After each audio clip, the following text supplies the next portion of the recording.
when God put it on my heart to make that first video, I had no idea how detailed and how deep all this stuff went.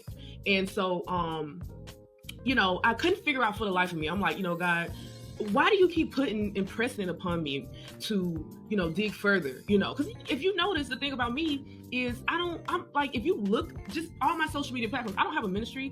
Prior to all this stuff, I don't have a YouTube channel. So when God put it on my heart to start speaking out and talking about these things, I had no idea the people that were going to come forward. I want it to be clear that under your leadership, your employees, volunteers, and the like witness illegal activities, abuses, and sins that include but are not limited to financial mismanagement of nonprofit funds, church funds, verbal, spiritual, emotional abuse, and sexual misconduct. Here are a few examples. Using your ministry platform to slander dissenters in sermons from the pulpit, YouTube videos, and social media posts, disguised in Christian colloquialism, evading taxes through the commingling of Pinky Promise, Man Cave, and the Gathering Oasis funds with personal accounts, lying to committed members of the church and organization about where their tithe, offerings, and donations were really going, failing to inform the members of your church that approximately $160,000 of congregational giving was used to pay your salary, which went towards funding a house allowance, nannies for your children, etc. Failing to tell the members of your church about how much of the church's income was being used to pay for the salary of 5 employees, approximately $130,000 in 2019, whose salary combined made up a large percentage of church income. Like, I can't make Heather and Cornelius step down from ministry. We asked them to. We asked them to get the help that they both need. We asked them to take time away. We asked them to own up to what they've done, and they have not done that. When it comes to investigations, they take time. In our social media age, we're used to overnight things. You get a piece of information, you're ready for the next piece of information right after that. We have to take time to sit and digest what it is that we're learning.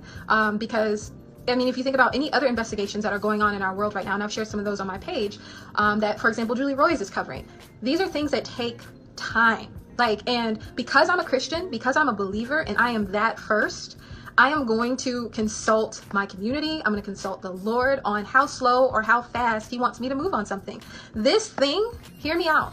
This investigation even happening, this took 7+ years, probably now close to 10 years for it to even get to a point where they can't shut me down on the internet. There have been people for years that have been trying to say things publicly, and they only got crucified. Lo and behold, all of the investigation that was taking place was happening around that time.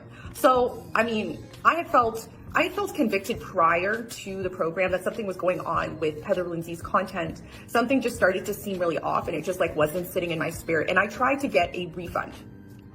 They refused to give me a refund. They told me, accept that you're not getting a refund based on the amount paid. And as a result of that, the only thing that we could potentially do is give it to somebody else. So at one point I had considered this, but it was $2,000 that I had paid for it. So I thought to myself, okay, I enrolled in this for a reason. Let's see this through and actually see what comes out of it. I'm not really sure. To be honest, I was hopeful. I had hoped that they weren't quite as fraudulent as the reports had said. And unfortunately, it's proven to be true. And it was only when I told them that what they were doing is fraud and extortion to people that they were willing to, quote unquote, offer me these timeframes at a very rapid rate, I might add. So for someone who has said that, well, Heather Lindsey's really busy, all of us are busy. All of us are busy. That's life. That's life. And I do believe that you've been saying on your social media that in all of this busyness, that you've really enjoyed the time at home with your family. So why is everything then unable to happen if you were home? That's my confusion about all of that. Because if you were at home, then you would have had the time available to do those things because you wouldn't be traveling so much. So where did it go? What happened? And why is it that it actually takes for people to be upset for them to actually get what you promised them? And that's the thing that has been really unfortunate about watching all of this unfold, is that through all of it, they continue to say things in really pleasant ways to try and tell you, they told me repeatedly, I needed to be patient. What am I being patient about? What patience do I lack right now? I paid for something and it's taken almost 5 months for you to honor it. So is that patience or stupidity? I'm not really sure. But you know what? Quite frankly, what you have done is wrong. And I told you that I would tell other people. I explained that to you. Right. Y'all know me. Y'all know how I was. Y'all know what I stood on. Y'all know when I was there, I stood on business. Right. And I ain't go for nothing. You know what I'm saying? Right. You know it. And so we had these conversations, a lot of these conversations in private. Mm-hmm. And I'm going to show you guys, if you got just to refresh your memory, Heather and Cornelius, how Even when I tried to bring more to the table, you guys would silence me and ended up firing me.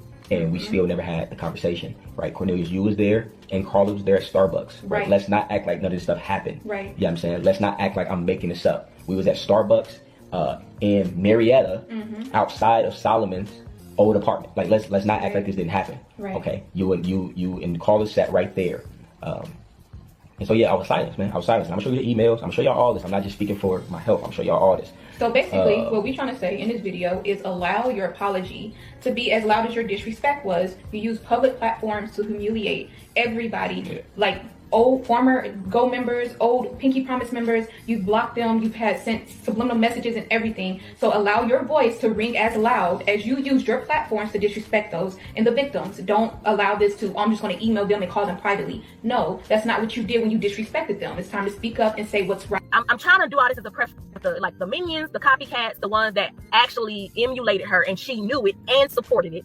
The marriage culture that was rampant in the church. Oh my goodness, so rampant. And I'm talking about, it don't matter. When Jonathan came, he was another one. He was another one that, okay, he's getting pimped too, basically. Everybody think that's their husband and whatever else. Oh, it's ridiculous. And I actually like Jonathan. We've actually addressed some of our issues in the past, so this is not an attack on him. But I do want to address too the manipulation and the behind the strings, like pulling the strings in terms of leadership. Like, don't believe Heather when she says she ain't got nothing to do with church, or that when she said that, this is what, whatever. Nah, man, she was literally pulling strings about like stuff she wanted. So specifically for me, when it came to the ministry, like I wrote in my thing, like I did not fit the mold. I knew that up front. I was like, oh, say this again. I also, should I say that, Lord? Yes, I'm gonna say it. What all of the victims, quote unquote victims, alleged victims, said. Although one did call in, and then we getting a fuss, and she hung up on me or something. Can I say something to that? Yeah. To everyone who ever attended the Gathering Oasis Church, who ever felt at any point in time that I did something wrong to them, no matter how I felt about it, no matter if I felt like I did something wrong, no matter if you thought I said something wrong, no matter what it was. Yo, this is where he capping, y'all, and I'm gonna hold him accountable. Pay attention to what just happened. Out of the depths of my heart, please forgive me. Like, I don't want you to spend the rest of your life carrying whatever it is that you're carrying. Please forgive me. Any way that you thought I wronged you, I pray that you know that it was never my heart to. Amazed by the stuff that comes out of your mouth. I don't understand why I did not see this coming. I do not understand why I did not see this coming. I don't even know what to say to you right now. I need you to shut the hell up for the immediate future. But let it be known, and let it be on record. Let it be known, please, with all due respect, out of the depths, out of the bottom of my heart, forgive me. It's not in my heart to hurt people. I don't try to. That's not why we signed up to do this. I thank God that I was blessed to be a thinking man. I thank my ancestors that I was blessed to be a thinking man, because I didn't even know that this was going on.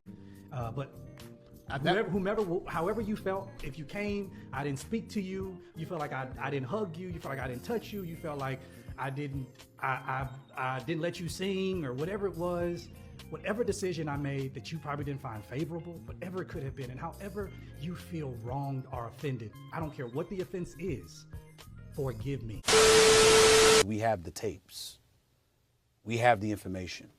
Because we wanted to work hard, remember that, to be independent, financially independent of the church. Yeah. So that our lifestyle was never dependent on the church. Because I was talking to, and the crazy, as a pastor, I could ruin so many lives. Oh my gosh. Because of everything I know. We know everything. We're like the main people that say stuff. I'm like, yo, we could drag you. So many lives. And the crazy, as a pastor, I could ruin so many lives. Oh my gosh. Because of everything I know. Eyes, get set. 5, 6, 7, 8. Why you gotta lie so much? You must wake up and just make up stuff. Cause I just do not understand why. Every time you talk, you tell a quick lie. You and your lie lies gotta go, because I'm tired of talking to Pinocchio. Then you had a nerve to look folks in the eyes, knowing that you telling them lies, you be telling them lies. I asked you about this, then you lied about it. I asked you about that, then you lied about it. Get them lies together, they all over the place. I bet if Jesus came back, you a lie to his face. Damn, Pinocchio, I guess you wanna see how far your nose can grow. I said Pinocchio, I guess you wanna see how far your nose can grow. No, let's go, start telling all them lies, number one. Let's go, cause I don't believe nothing you say at this point. Cause all you do is lie, lie, lie, lie, lie, lie, lie, lie, lie, lie, lie.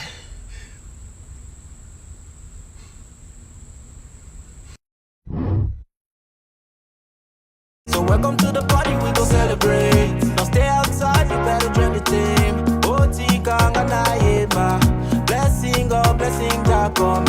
Oti kanga na